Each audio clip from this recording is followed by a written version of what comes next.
Good evening there, YouTube. Metal Freak for Life here. Today on my first video, I'm gonna show you my LP collection, starting off with 7-inch LPs. First one is by Swedish Marduk called Hearse, a 7-inch single of the album World Funeral, including the title track Hearse of the World Funeral. A great song. It's kind of has kind of a death metal feel to it, as many Marduk songs. Well, apart from the classic ones like Panzer Division, Marduk, and Nightwing, and so on. And the second side of this album, of this 7-inch, has a cover on Phantasm by Possessed of the Beyond the Gates album. It's a really good cover. I truly recommend it if you're a big Marduk fan, and I highly recommend if you're a Swedish black metal fan, the album World Funeral. Moving on to Greek bands, Rotting Christ, Dawn of the Iconoclast, the only EP release by Rotting Christ that their frontman Sakis Tolis never thought highly about. They always thought the production was bad, was really hurry up release or something. That they needed more time for it to become a little bit better. Anyways, it's a really good EP with some great songs such as Vicious Joy and Dark Light and the Narrate of Esgadin. Also, kudos for the great cover. Great one. Good luck. Moving on to one of the greatest thrash bands of the new breed in Greece, Released Anger, the album called Virus. The single called Virus and Released Anger sound like a crossbreed between Creator and Exodus, especially Creator, and some hints of Exodus here and there. Has there are two songs in this 7-inch. First one is the title track, Virus, and the second one is Fake Existence. Has a more punk-esque feel that really makes it different than the first classic thrashy one, Virus. Existence has a more of a punk feel, and you have vocals from I think Jonah Nostou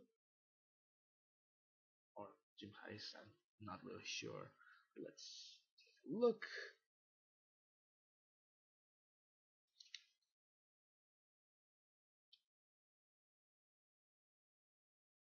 Yep, it's Jim Harris's.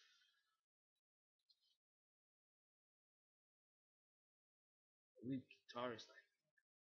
Anyways, a bass player. Moving on, last 7-inch of my collection, Zemial, I Am the Dark. Zemial are one of the oldest black metal bands, started back in 1990 alongside with Rotting Christ and Necromantia. This 7-inch LP came out in 2009 and has the first song, the title track, I Am the Dark, is a really black thrash song. Real simple riff, headbanging riff, a real simple rhythm, really punk-esque rhythm on the drums. A really great headbanging song, and an amazing song on the first side. On the second side, you have the song called Words from the Temple of Shadows, which is a more epic song, reminiscent of the epic period of Bathory.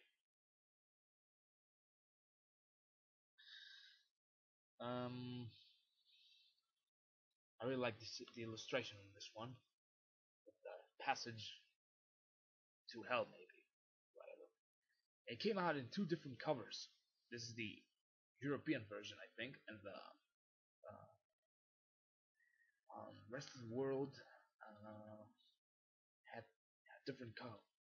Different cover. I think it was Grave or Green. I don't remember. I've seen it somewhere on the internet. I don't remember. But I truly recommend this one. And a lot of Zemiel's EPs. He also released one full-length album called In Monumentum. I truly recommend this one as well.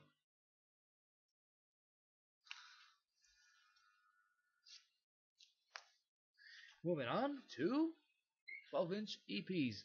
LPs, sorry. First one, all-time favorite, Anthrax, Fistful of Metal. A great debut album. Heavily influenced by new wave of British heavy metal, just like any debut thrash album.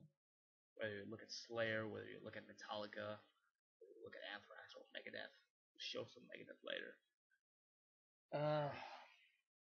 Great, amazing songs. Great debut album. Howling Furies, that's one of my favorites. Death from Above, Panic, Subjugator, Death Rider, starting off the album with a blast. And my all-time favorite, Metal Thrashing Man. My favorite Anthrax song ever. I remember when they played it, was one of the last songs of their set on the Sonisphere Festival last year. Just went fucking nuts in the pit. The only thing I remember from that part on. you know. Anyways, it's an amazing album. Any thrash fans should have it. Truly.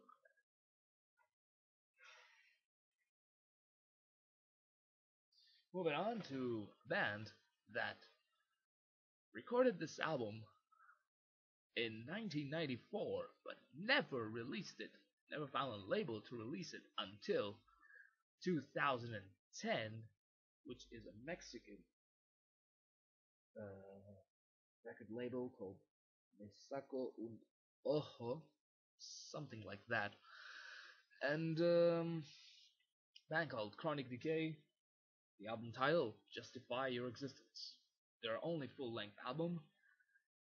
Imagine crossbreed between, imagine a mixture between Sepultura of the Arise and Beneath the Remains era, and maybe Creator of a Pleasure to Kill era, with a bit of Metallica and Slayer. Their early days, of course. And the result is just mind-blowing. An amazing death thrash album. Kudos to one of my friends and colleagues in the university, Paul, for letting me know of these guys. Cheers, man. And what can I say about this album? It's just great. I remember when I first heard it, I was like, wow, what was that? It's just just unbelievable energy. Unbelievable. And the last one is a jam of Iron Man by Black Sabbath, of course, and Darkness Descends by Dark Angel. Jam called All Command Descends. And this is how the album ends. It's just, it shows me, I like those kind of endings in an album. It shows that the band doesn't care about how perfect it's gonna be, as long as it's gonna sound raw and real. We don't care if it comes out. We're gonna have the time of our lives recording this one. And I truly respect that. I truly respect that. Great album. Find it somewhere. It's only on LP. I don't know if it comes out on CD. It's a great release whatsoever. Look it up or download it. Moving on. Dark Angel. Darkness Descends. First edition LP. One of my favorite LPs in my collection. I love it. Such an underrated band. If you come to think about it. Considering that they came from LA, like Megadeth and Slayer. It's amazing. Really nice package. The inner sleeve and lyrics. Really well maintained. I found it in a bazaar somewhere and I bought it for 25 euros.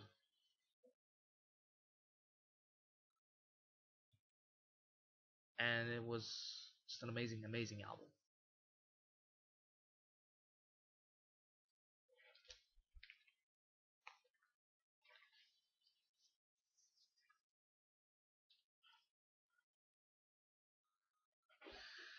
And let's go to the next one.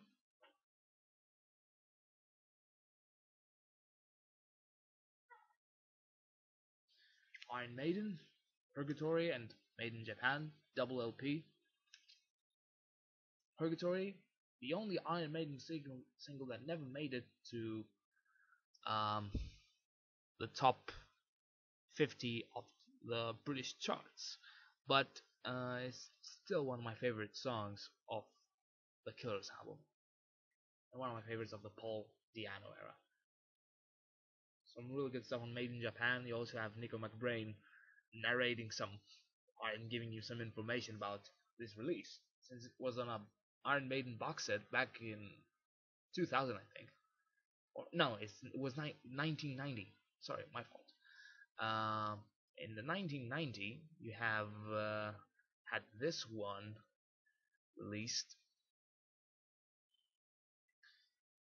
called a box set called The First 10 Years, and it had um, singles of Iron Maiden during those first 10 years in doubles, in double LPs. This one was made in Japan with Purgatory.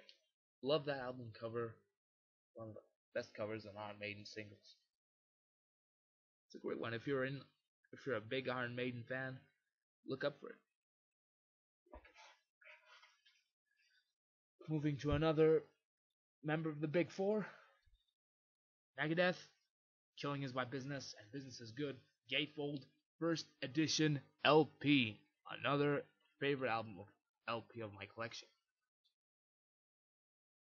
An amazing, amazing one. Found it for 10 euros. Some guy was selling records, and I got the chance to arrange a meeting with him and buy this one. Great album, really raw sounding album compared to either Rust in Peace or Countdown to Extinction. This one and Peace Cells had that raw speed slash thrash sound of the 80s in terms of production and probably music wise. Some of my favorite songs by Megadeth are on this album, like the title track "Killing Is My Business" and "Business Is Good." Such an amazing riff. The Mechanics, of course, Looking Down the Cross, Skull Beneath the Skin, and Rattlehead.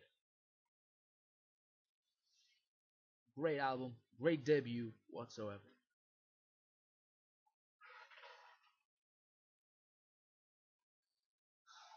This one's a real touching moment.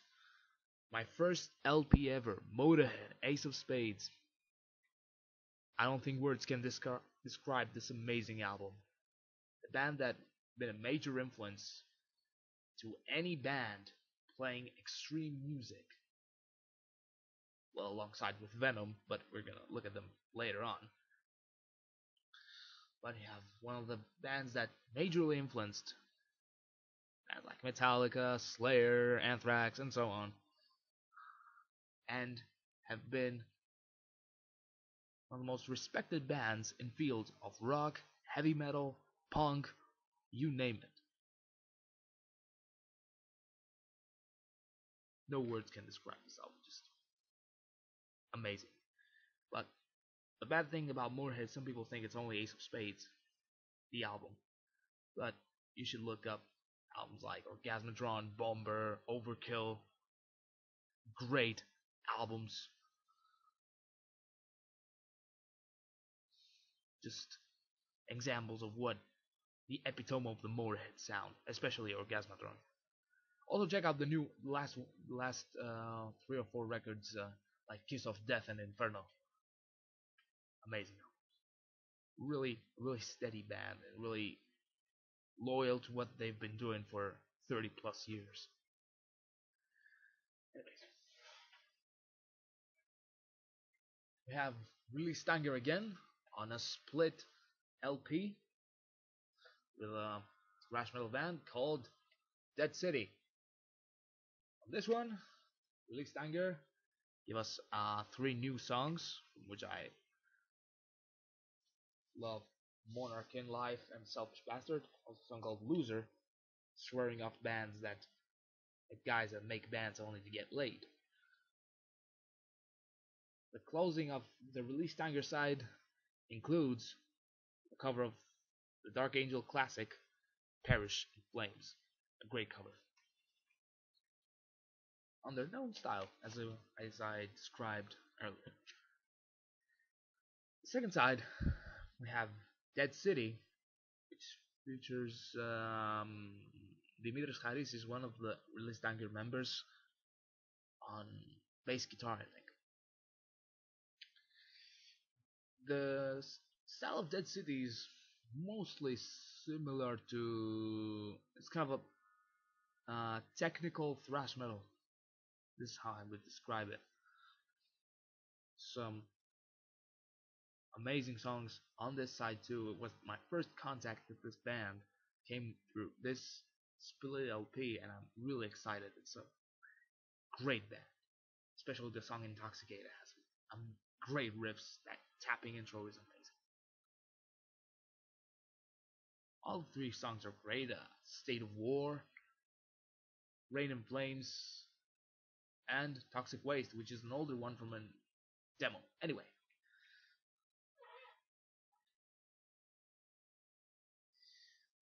maybe the only part of my collection sounds kind of out of place with the rest of it by German melodic hard rockers Pink Rim 69, One Size Fits All, their second album on LP.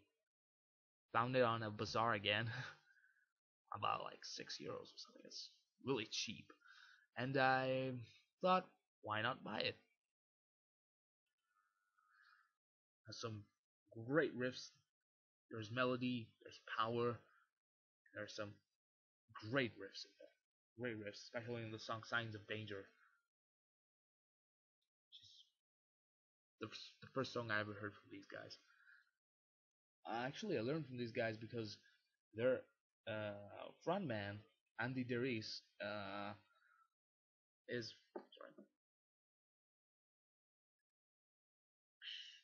is now frontman of Halloween, and I attended a Halloween gig in early January, and I looked up Pink Dream 69. I thought, let's check these guys out, and they were amazing.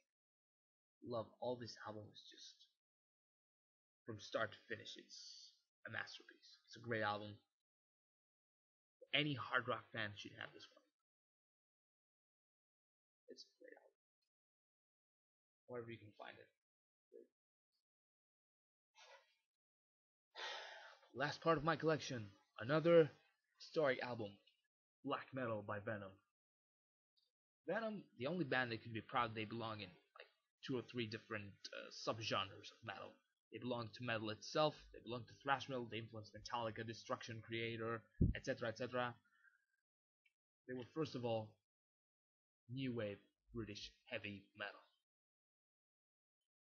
Gave the name to black metal, but if you listen, of course it's pure heavy metal. Just with this really say anti-Christian lyrics, but given in such a way that shows that those guys mostly wanted to have fun rather than just uh, rape a virgin or sacrifice her to Satan or anything. They, something that they stated themselves during that time. Some of my favorite Venom songs are on this album: Bloodlust, Buried Alive, my all-time favorite, Countess Bathory, Don't Burn the Witch, Sacrifice, the title track, of course. I don't mention it because everybody knows that. And To Hell and Back, Teacher's Pet, which has kind of a more of a punk feel. Heaven's on Fire and Leave Me in Hell. All are just absolutely amazing albums.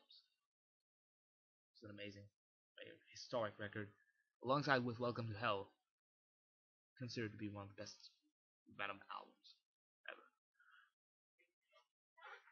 So that's all for the time being. Thanks for checking out this video, and leave a comment if you like. Don't be harsh. It was my first video. Bye bye.